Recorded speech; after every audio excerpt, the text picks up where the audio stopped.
Dream job ఆదిత్యతోనే సాధ్యం. Aditya degree colleges admissions open. For more information visit our website. Israel Iran వారు ప్రపంచ యుద్ధంగా మారేటువంటి సంకేతాలు అయితే స్పష్టంగా కనిపిస్తున్నాయి. అమెరికా ఏమాత్రం వెనక్కి తగ్గడం లేదు. వ్యూహాత్మకంగా పాకిస్తాన్ని తన భాగస్వామిగా మలుచుకుంటూ ఇరాన్ని ఇరుకును పెట్టేటువంటి ప్రయత్నం చేస్తుంది. ఎందుకంటే ఇరాన్ పైన అణుదాడి జరిగితే పాకిస్తానే అండగా నిలుస్తుంది, సాటి ముస్లిం దేశంగా తమ వెంట నడుస్తుందంటూ ఇరాన్ ప్రగల్భాలు పలికింది. ఇప్పుడు దానికి కౌంటర్ ఇచ్చే పనిలో అమెరికా నిమగ్నమైంది. పైగా ఫిఫ్త్ ఫ్లీట్, అత్యంత బలమైనటువంటి నావికా దళాన్ని ఫిఫ్త్ ఫ్లీట్గా అమెరికా పేర్కొంటుంది. మధ్యధరా సముద్ర తీరం నుంచి ఇటు ఇరాన్ తీరానికి తీసుకొచ్చేటువంటి ప్రయత్నాలు జరుగుతున్నాయి. ఒకసారి దాన్ని విశ్లేషించేటువంటి ప్రయత్నం చేద్దాం. పెద్ద ఎత్తున ఈ ఇరాన్కి సంబంధించిన తీరానికి చేరే ప్రయత్నం అమెరికా చేస్తుంది. అసలు ఒకసారి జాగ్రఫీ పరంగా కూడా దీన్ని కొంచెం క్లారిఫై చేసుకోవాల్సినటువంటి అవసరం ఉంది. ఎందుకంటే ఎందుకు ఇరాన్ దగ్గరికి అమెరికా వెళ్ళాలనేటువంటి ఆలోచన చేస్తున్నది అని కూడా చూద్దాం. మనం ఇక్కడ చూస్తే కనుక ఇది మొత్తం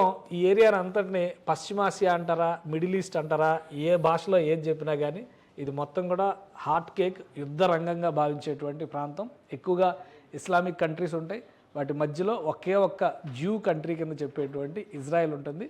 ఇది రణరంగంగా మారడానికి ప్రధానమైన కారణం ఇదే. సో ఇరాన్ ఇరాక్ యుద్ధాలు ముగిసినాయి. సిరియా పైన, ఆఫ్ఘనిస్తాన్ పైన, అలానే ఇరాక్ పైన కూడా తీవ్రవాదానికి సంబంధించి, ఉగ్రవాదానికి సంబంధించినటువంటి యుద్ధాలు ముగిసినాయి. ఇప్పుడు ఇజ్రాయెల్ చేపట్టినటువంటి ఈ కొత్త యుద్ధంలో ఎక్కడైతే ఇరాన్ మొదలుపెట్టినటువంటి ఈ కొత్త యుద్ధం ముఖ్యంగా శత్రువులకి ఇరాన్ ఆలంబనగా నిలుస్తుందనేటువంటి కారణంతోనే ఇజ్రాయెల్ ఈ యుద్ధాన్ని మొదలుపెట్టింది. ఇరాన్లోనే దీని మూలాలు ఉన్నాయనేటువంటి మాట పదే చెబుతుంది. ఒకసారి మనం జాగ్రఫీ చూద్దాం. ఇక్కడ చూస్తే ఇజ్రాయెల్ దేశం కనిపిస్తుంది. ఇది ఇజ్రాయెల్. ఇందులో ఈ గాజా స్ట్రిప్, అంటే దీన్ని పాలస్తీనాగా పేర్కొంటాం. సో ఇది గాజా స్ట్రిప్, ఇది పాలస్తీనా భూభాగం అవుతుంది. వెస్ట్ బ్యాంక్లో కూడా కొంత భాగం పాలస్తీనా కిందకే వస్తుంది. మిగతా ప్రాంతం అంతా కూడా ఈ హైఫా దగ్గర నుంచి చూస్తే ఇది మొత్తం కూడా ఇజ్రాయెల్. దీని చుట్టూ ఉన్న దేశాలన్నిటికీ కూడా ఆయుధాలని అందించడం ద్వారా ఇరాన్ ప్రత్యక్షంగా పరోక్ష యుద్ధాన్ని ప్రోత్సహిస్తుంది అనేటువంటి ఆలోచనతోనే ఇప్పుడు ప్రత్యక్ష యుద్ధానికి ఇజ్రాయెల్ దిగింది. సో ఇప్పుడు ఇజ్రాయెల్ పైన దాడులు జరుగుతున్నటువంటి నేపథ్యం, ఇరాన్ కూడా ఏమాత్రం తగ్గడం లేదు. వీటన్నిటిని దృష్టిలో పెట్టుకొని అమెరికా ఈ ప్రాంతంలో ఉన్నటువంటి మధ్యధరా సముద్ర తీరంలో ఉన్నటువంటి ప్రదేశాలని తన బలమైనటువంటి సాయుధ బలగాలు ఫిఫ్త్ ఫ్లీట్ ఈ ప్రాంతంలో ఉంటుంది. ఇది ఈ చుట్టుపక్కల ఎక్కడ ఎలాంటి యుద్ధం జరిగినా కానీ అక్కడికి ఆ నౌకాదళాన్ని పంపించేటువంటి ప్రయత్నం అమెరికా చేస్తుంది. ఇక్కడ సూయిజ్ కెనాల్ మార్గం ద్వారా ఈ సన్నని దారి కాలువ మార్గంగా ఉంటుంది. మధ్యధరా సముద్రంలో నుంచి ఇటు ఈ గల్ఫ్ ఆఫ్ సూయిజ్ ద్వారా అరేబియా సముద్రంలోకి వచ్చేటువంటి మార్గం ఇది. సో ఇలా ప్రయాణం చేస్తూ భారతదేశానికి పశ్చిమ తీరంలోనే ఈ ప్రాంతం అంతా కూడా వస్తుంది. అంటే సూయిజ్ కెనాల్ ఇక్కడ ఉంటే ఈ మార్గం నుంచి వచ్చి ఈ ఫిఫ్త్ ఫ్లీట్ ఇక్కడ మోహరించేటువంటి అవకాశం ఉంటుంది. ఈ ప్రాంతంలో ఇరాన్ని దాడి చేయడం, అంటే ఇది ఇరాన్, ఇది పాకిస్తాన్, ఇది ఇండియా. సో ఇక్కడ దాడి చేయడానికి అనువుగా ఉంటుంది కాబట్టి ఒక అనువైనటువంటి ప్రాంతంలో తన ఆయుధ సంపత్తిని, విమాన వాహక నౌకల్ని నిలబెట్టేటువంటి ఎత్తుగడని అమెరికా వేసింది. అందులో భాగంగానే 3 US aircraft carriers along with 1 British carrier will be positioned near Israel and Iran. So ఈ రెండు దేశాలకి ఆ సముద్ర జలాల్లో ఉండే ప్లేస్లో దీన్ని మోహరించేటువంటి ప్రయత్నం జరుగుతుంది. భారీ యుద్ధ నౌకలు ఆల్రెడీ తరలి వెళుతున్నాయనేటువంటి దృశ్యాలు బయటకు వచ్చినాయి.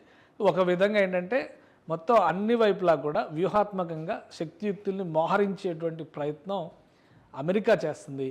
ఏ క్షణమైనా సిగ్నల్ ఇస్తే ఇరాక్ పైన భారీ భీకర దాడులకి సిద్ధమవుతుంది. ఎందుకంటే ఇరాన్కి సంబంధించినటువంటి అణుస్థావరాలు, అలానే అణు ఇంధనాన్ని ఉపయోగించి అణుబాంబు తయారు చేయాలనేటువంటి ప్రణాళిక భూగర్భంలో ఉన్నటువంటి బలమైన బంకర్లలో జరుగుతున్నట్టుగా ఒక సమాచారం ఉంది. ఈ బలమైన బంకర్లని ధ్వంసం చేయాలంటే బంకర్ బస్టులుగా చెప్పేటువంటి బంకర్ బాంబ్స్ను ఉపయోగించాల్సినటువంటి అవసరం ఉంది. అది అమెరికా దగ్గర మాత్రమే ఉన్నాయి. సో అమెరికా యుద్ధ నౌకలు తరలి వెళుతున్నాయంటేనే భారీ యుద్ధానికి సంకేతాలు ఇచ్చినట్టుగా భావించాల్సి ఉంటుంది. ఇంత తీర ప్రాంతంలో ఈ ప్రయాణం చేసి వెళ్ళేటువంటి నౌకలన్నీ కూడా ఆ ప్రాంతంలో బేభత్సం సృష్టించేటువంటి అవకాశం ఉంటుంది. పైగా అమెరికాకి ఇక్కడ మిత్ర దేశాలు కూడా చాలా ఉన్నాయి. అది కూడా ఒకసారి మనం విశ్లేషించాలి. అంటే అమెరికా ట్రావెల్ కనుక, అమెరికా నౌకల ప్రయాణం ఈ ప్రాంతం నుంచి వచ్చి ఇక్కడ మోహరిస్తే ఒక రకంగా ఉంటుంది. కానీ ఇజ్రాయెల్కి ఇరాన్కి మధ్యలో, అంటే ఇక్కడ గల్ఫ్ ఆఫ్ హోర్ముజ్ అని చెప్పారంటారు, హోర్ముజ్ సింధు శాఖ అంటారు. ఆ ప్రాంతంలో కనుక ఇది ఎంటర్ అయితే నేరుగా యుద్ధం చేయడానికి అవకాశం ఉంటుంది. ఇజ్రాయెల్ ఉన్నది ఇక్కడ, ఇరాన్ ఉన్నది ఇక్కడ. దూరం పరంగా చూస్తే దాదాపు 1200 నుంచి 1500 కిలోమీటర్ల దూరంలో ఉండేటువంటి భూభాగాలు ఇవి. కానీ అటాక్ చేయడానికి మాత్రం చాలా అనువైనటువంటి ప్రదేశంగా దీన్ని అమెరికా కన్సిడర్ చేస్తుంది. దీనికి ఈ ప్రాంతాన్ని ఎంచుకోవడానికి కూడా ఒక ప్రధానమైన కారణం ఉంది. ఎందుకంటే సౌదీ అరేబియాకి పక్కన చూస్తే మనం చూస్తే గల్ఫ్ నేషన్స్ అన్నీ కూడా చాలా పెద్ద పెద్ద దేశాలు కనిపిస్తాయి కదా. ఇక్కడ Iran, Iraq, Syria, Lebanon, Jordan, Israel ఇటు వెళ్ళిపోతాయి. కానీ సౌదీ అరేబియా పెద్ద, తర్వాత ఒమాన్ ఒక సైడు, యమన్ ఒక సైడు ఉంటాయి. ఈ రెండు. సౌదీ అరేబియా పక్కనే యునైటెడ్ అరబ్ ఎమిరేట్స్ అనేటువంటి 6 ఎమిరేట్స్ ఇక్కడ ఉంటాయి.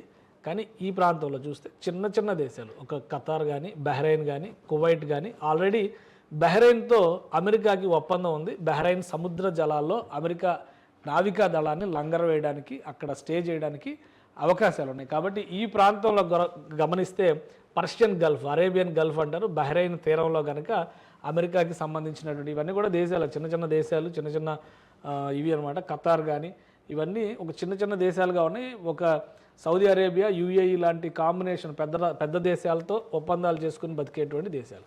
సో ఈ ప్రాంతంలో, ఈ పర్షియన్ గల్ఫ్లో అమెరికా యుద్ధ నౌకలు మోహరించడానికి ప్రణాళికను సిద్ధం చేసింది. ఇది ఒక సైడు. అంటే పశ్చిమ ప్రాంతంలో ఇరాన్ని నియంత్రించడం ఎలా అనేటువంటి వ్యూహంలో 5th ఫ్లీట్ నుంచి వచ్చేటువంటి యుద్ధ నౌకలన్నీ కూడా ఇక్కడ మోహరిస్తారు. కానీ తూర్పు తీరంలో ఏం చేయబోతుంది అంటే ఇరాన్ తూర్పు ప్రాంతంలో అమెరికా ఏం చేయబోతుంది, దానికి కూడా ఒక కొత్త సమాధానం ఉంది. ఎందుకంటే అమెరికా పాకిస్తాన్ ఫ్రెండ్షిప్కి ఇదే కీలకమైనటువంటి రీజన్. ఇరాన్తో సరిహద్దు కలిగినటువంటి బలూచిస్తాన్, ఆల్రెడీ ఇప్పుడు పాకిస్తాన్ తీవ్రమైనటువంటి ప్రతికూల పరిస్థితులు ఎదుర్కొంటుంది బలూచిస్తాన్లో. కానీ బలూచిస్తాన్ ప్రాంతం మొత్తం కూడా ఇరాన్తో ఇక్కడ సరిహద్దు కలిగి ఉన్నటువంటి ప్రదేశం. ఇదంతా బలూచిస్తాన్. ఇటు పాకిస్తాన్ ఉంది, ఇటువైపు ఇరాన్ ఉంది. సో ఈ ప్రాంతంలో ఇరాన్ని కల్లోలపరచాలంటే వ్యూహాత్మకంగా అడుగులు వేయాల్సినటువంటి అవసరం ఉంది. అందుకనే డొనాల్డ్ ట్రంప్ రాత్రి పార్టీ ఇచ్చారు మునీర్కి, Asif Munir Pakistan army chief. Already ఆయనకి చాలా రకాల బిరుదులు కూడా ఉన్నాయి. అక్కడ గో బ్యాక్ అంటూ అమెరికాలో తీవ్రమైనటువంటి నిరసనలు కూడా తెలియజేశారు. అయినా కానీ డొనాల్డ్ ట్రంప్ మాత్రం ఆయనకి హుందాగా స్వాగతం పలికారు. సో ఇప్పుడు US president Donald Trump has promised Pakistan unprecedented access to US defence technology in exchange for full military and strategic support against Iran. So ఇరాన్ని కట్టడి చేసేందుకు కావాల్సినటువంటి బలమైన ఆయుధ సంపత్తిని అమెరికా పాకిస్తాన్కి అందించబోతుంది. పశ్చిమ తీరంలో ఉంటే ఇరాన్ని కంట్రోల్ చేయొచ్చు, తూర్పు తీరంలోకి కనుక పాకిస్తాన్ మళ్ళిస్తే భారత్ని కంట్రోల్ చేసేందుకు లేదా భారత్ని భయపెట్టేందుకు కూడా ఒక అవకాశం ఉంటుంది. సో మళ్ళీ అమెరికా అదే తప్పు చేస్తుంది. గతంలో కూడా ఇరాక్ యుద్ధం సందర్భంలో ఆఫ్ఘనిస్తాన్లో అలజడి రేగినటువంటి సందర్భంలో పాకిస్తాన్లో అల్లరి మోకలను పెంచి పోషించి స్టెల్త్ మిసైల్స్, స్కడ్ బాంబర్స్ ఇటువంటివన్నీ కూడా అమెరికా సీక్రెట్గా సప్లై చేసింది. ఇది చరిత్ర చెప్పినటువంటి అంశం. ఇప్పుడు మరొకసారి అదే తప్పిదం చేయడానికి అమెరికా ప్రిపేర్ అవుతుంది. పాకిస్తాన్ దానికి పావుగా వాడుకోబోతుంది. సో అటు పశ్చిమ తీరంలో, ఇటు తూర్పు తీరంలో కూడా ఇరాన్ని కట్టడి చేయడానికి వ్యూహాత్మకంగా అమెరికా తీసుకోబోతున్నటువంటి నిర్ణయాలు పశ్చిమ ఆసియాలో, అటు పశ్చిమ ఆసియాలో కావచ్చు లేదా మిడిల్ ఈస్ట్ ప్రాంతంలో కావచ్చు, మొత్తానికి ఈ దక్షిణాసియా, పశ్చిమాసియా ప్రాంతాలు రెండింటిలో కూడా ఒక తీవ్ర అలజడి, యుద్ధపరంగా ఉండేటువంటి ఇంబ్యాలెన్స్, అంటే ఒకరిపైన ఒకరు కవ్వింపు చర్యలకు దిగేటువంటి అవకాశాలని ఆజ్యం పోసేటువంటి ప్రయత్నం అమెరికా చేస్తుంది. సో రాబోయే రోజుల్లో అమెరికాతో అప్రమత్తంగా ఉండాల్సినటువంటి అవసరం భారత్కు కూడా కల్పిస్తుంది ట్రంప్ తీసుకుంటున్నటువంటి నిర్ణయాల ఫలితంగా. ఏం జరుగుతుందో చూడాలి. ఎందుకంటే 5th ఫ్లీట్ ఆల్రెడీ మూవ్ అయింది. అక్కడికి చేరుకోవడానికి వారం రోజుల సమయం పడుతుందని చెప్పి అంటున్నారు. పర్షియన్ గల్ఫ్కి రీచ్ కావడానికి వారం రోజుల సమయం పట్టొచ్చు అంటున్నారు. ఈలోగా శాంతి చర్చల దిశగా ఇజ్రాయెల్ ఇరాన్ యుద్ధం జరుగుతుందా, లేదంటే పూర్తి స్థాయిలో ప్రపంచ దేశాలు 2 భాగాలుగా విడిపోయి చెరో పక్షాన్ని నిలబడేటువంటి పరిస్థితి ఉంటుందా? ఎందుకంటే యుద్ధాన్ని వ్యతిరేకిస్తూ రష్యా అధ్యక్షుడు వ్లాదిమిర్ పుతిన్ ఇప్పటికే ఒక వార్నింగ్ ఇచ్చారు. అక్కడ ఉక్రెయిన్తో జరుగుతున్నటువంటి యుద్ధం విషయంలో ఒక న్యాయం, ఇక్కడ ఇరాన్ విషయంలో మరొక న్యాయం ఎలా కుదురుతుందని చెప్పి ఆయన నిలదీస్తున్నారు. సో అమెరికా దుందుడుకు చర్యలు, ఉద్దేశపూరితంగా అమెరికా చేస్తున్నటువంటి ఈ ప్రయత్నాలు ఇవన్నీ కలిపి ప్రపంచ యుద్ధం దిశగా అడుగులు వేసిన ఆశ్చర్యపోవాల్సిన అవసరం లేదని యుద్ధరంగ నిపుణులు హెచ్చరిస్తున్నారు. సుమన్ టీవీలో మీ పర్సనల్ అండ్ బిజినెస్ ప్రమోషన్స్ కోసం కింది నెంబర్కి కాంటాక్ట్ చేయండి.